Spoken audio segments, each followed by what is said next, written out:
UPenn? What has happened to Cornell? What has happened to universities everywhere? What's happened to public school, right, for little kids?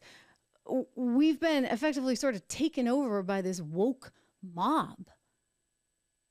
And it's affecting colleges and it's affecting the workplace. Disney, good luck, guys. Disney's got no shot in HELL right now. Bob Iger's trying to remake the place. You may have seen Elon Musk the other day taking a few shots at Bob because you know what? They're getting sued. Well, actually, the company that they're posting on social media is getting sued. And so that's coming back to haunt Disney, because while they're pulling their ads from X, they're not pulling it from Facebook. And that's, well, problematic, because it doesn't seem like one is any better than the other. But I digress. Disney is in a bad place because of all these woke people that work for Disney. And I don't know how you remake that right now, because you know what? People don't seem to care about money anymore. They don't seem to care about their jobs. They only care about their political positions and this wokeness, and they have to redo Disney. And that's what's important to them. So if you can't actually convince people that you guys need to money and therefore produce content that people actually want to watch, then what kind of company do you have? They admitted in their annual report recently in September. They said, well, we're kind of out of step, so to speak. They didn't say it quite that way, but effectively, in their SEC filing, because their consumer base wants one thing and, well, they're doing another, and their values effectively are at odds. Well, why are their values at odds? What has happened in America? I think you have only to look at the disgusting display that we have seen on many university campuses, including University of Pennsylvania, which is about to, I think, lose its president after a mega billionaire just pulled $100 million out of the place. But let's go to this University of Pennsylvania horrific, and then just, I just preface it with this. It's bad, right? What they're talking about is absolutely bad. They're calling for genocide of the Jewish people, and that can never be tolerated. You can't tell me, oh, this is free speech, when you're out there marching in front of Jewish students that are on campus who obviously feel very badly harassed and bullied, as they should. It's a scary time in America right now. Watch.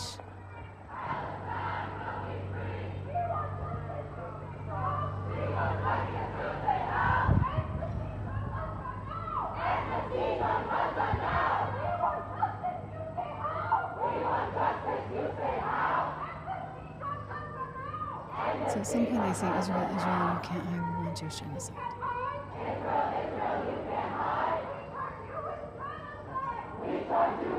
Horrible. Disgusting. All right. And so then this university president, Liz McGill, she goes up to D.C. and she gets asked questions alongside Claudine Gay from Harvard and the woman over at MIT. And she can't answer any of these questions, nor can Claudine. We'll get to that in a second. But the fact that she was trying to effectively defend that behavior has landed the university in much more trouble. Just last night, it was reported by the University of Pennsylvania's online newspaper that the Wharton board, that would be the business school, by the way, that Donald Trump went to, Wharton, their board was like, this is unacceptable. We need some immediate change. So then the expectation was Liz McGill was going to go, but she hasn't yet. I do think ultimately she may actually pay the price here. They all should. By the way, they should all go immediately. But here's one problem, shall we say, for University of Pennsylvania's president, Liz McGill. Russ Stevens, he is a very, very wealthy investor who runs a big fund. He had $100 million there at UPenn, and he just pulled all the money. I want to show you his letter that he sent via his law firm, because this was pretty good. He had a very, very, very good comment. I think this is important because he's effectively saying that this university now is totally out of step with their values, right? With their values at his company. And so he can't possibly, because he's got a certain charter. So Ross Stevens pulling $100 million out of that endowment at UPenn. He's saying that this president McGill's refusal to stand up to the hate, to the bullying, to the intimidation is actually the entire problem. This is intimidation against these Jewish students. Stevens' attorneys over at Davis Polk, who, by the way, probably won't be hiring many of these law school students at any of these universities these days. Stevens' attorney writes, quote, It's the university's permissive approach to hate speech, calling for violence against Jews, and laissez-faire attitude towards harassment and discrimination against Jewish students that would violate any policies or rules that prohibit harassment and discrimination based on religion, including those at Stone Ridge. Stone Ridge being his asset management firm or hedge fund. So Liz is kind of in trouble, as she should be. But I want to know, why isn't Claudine Gay in more trouble? This lady over at Harvard, who Bill Ackman, the hedge fund investor, who also donates a lot of money to Harvard and graduated from there. I want to show you his tweet, because he's like, this lady has a job reportedly for one reason and one reason only. He writes, and I have not sourced this. This is Bill Ackman who is sourcing this. I learned from someone with first-person knowledge of the Harvard president's search that the committee would not consider a candidate who did not meet the DEI office's criteria. The same was likely true for other elite universities who were looking for these candidates around the time. He makes the point. Because, by the way, it's interesting. They got a woman who was born in Egypt to run Columbia University. They have Claudine Gay there at Harvard. They have another woman at MIT, another woman at UPenn. So clearly there was a search committee out saying, we need women. And guess what? If they check these other boxes, then even better. So that's kind of troubling, right? Because what are we? We are a meritocracy. We are a capitalist society that should reward success. It doesn't matter what color your skin is. It doesn't matter whether you're male or female. None of this, absolutely none of this should matter. It should only matter how talented you are, how hard you work, whether or not you can do the job. So think of the disservice that Harvard, if this is true what Ackman writes, I'm guessing it had a little something to do with it, just my intuition, right? Think of what disservice that does to minorities, to women, to Harvard, to the Jewish students that are being affected by all this, and to Claudine Gay herself. If she's not able to stand up for what is right in a moment like this,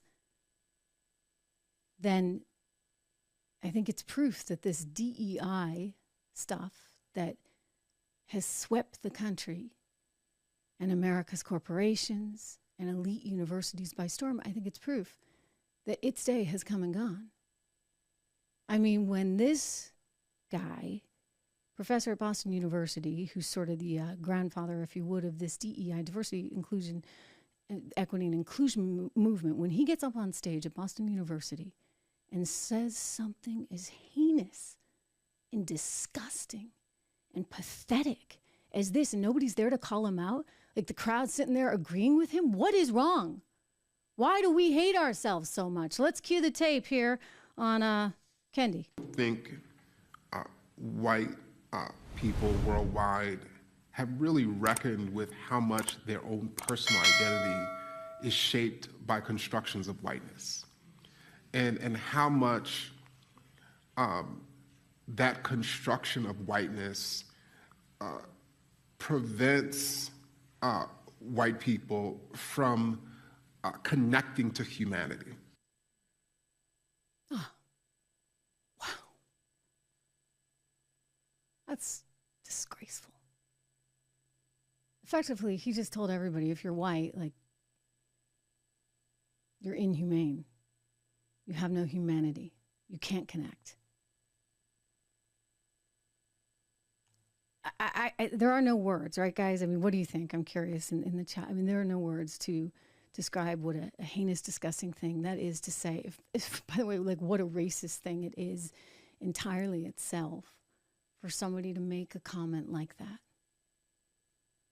Martin Luther King never wanted us to see color. He wanted us to see people.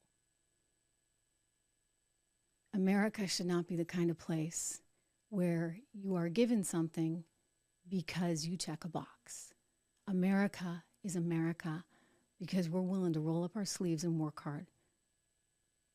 And if we lose that, we lose ourselves. We lose everything.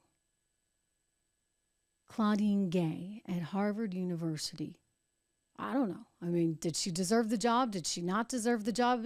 Apparently, she went to my high school. I don't remember her at all. She was a senior. I would have been a freshman.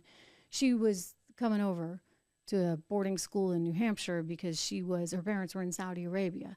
So she'd been living in Saudi Arabia. She comes to little old New Hampshire. I was a townie. She was a boarding student from Saudi Arabia and went on to, yes, have academic success.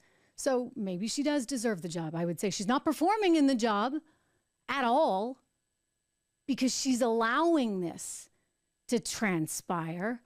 Listen to her. And by the way to go, Elise Stefanik, a representative from New York, in the questioning. Listen to her on Capitol Hill just the other day. Ms. Stefanik, you're recognized for 5 minutes. Dr. Gay, a Harvard student calling for the mass murder of African Americans is not protected free speech at Harvard, correct?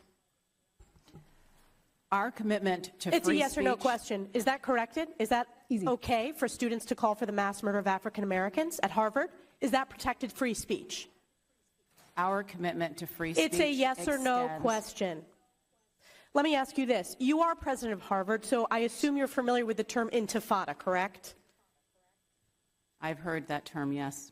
And you understand that the use of the term intifada in the context of the Israeli-Arab conflict is indeed a call for violent armed resistance against the state of Israel, including violence against civilians and the genocide of Jews. Are you aware of that? That type of hateful speech is personally abhorrent to me. And there have been multiple marches at Harvard with students chanting, quote, "There is only one solution, intifada revolution," and, quote, "globalize the intifada." Is that correct? I've heard that thoughtless, reckless, and hateful language on our campus. Okay, so it's correct. Yes. So based upon your testimony, you understand that this call for intifada is to commit genocide against the Jewish people in Israel and globally, correct? I will say again, that type of hateful speech Do you understand it or not, lady? is personally abhorrent to me.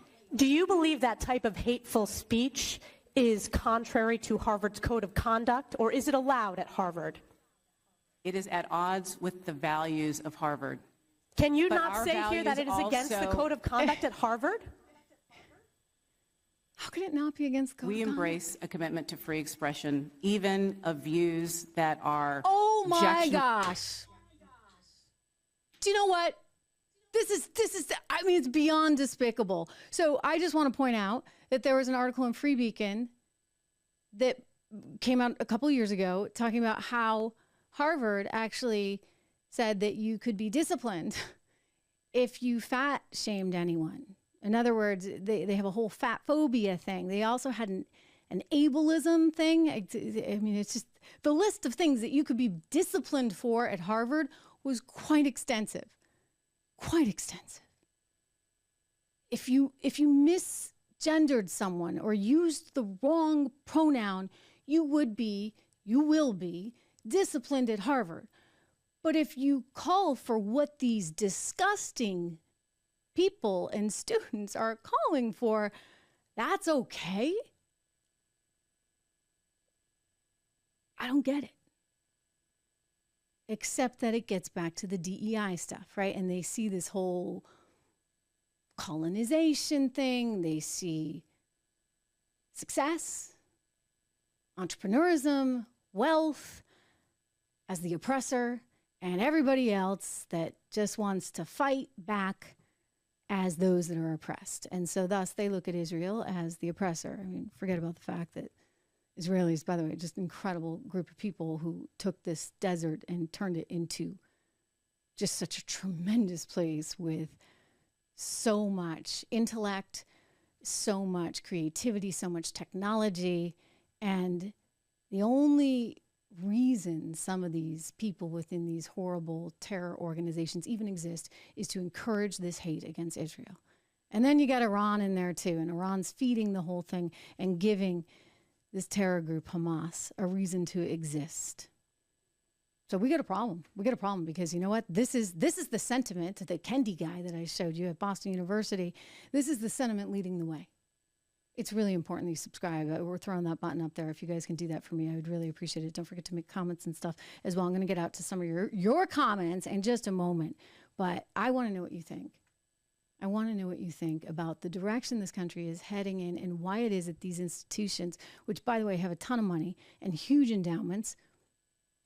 I mean, like the endowment of Harvard is actually bigger than some nation's GDP.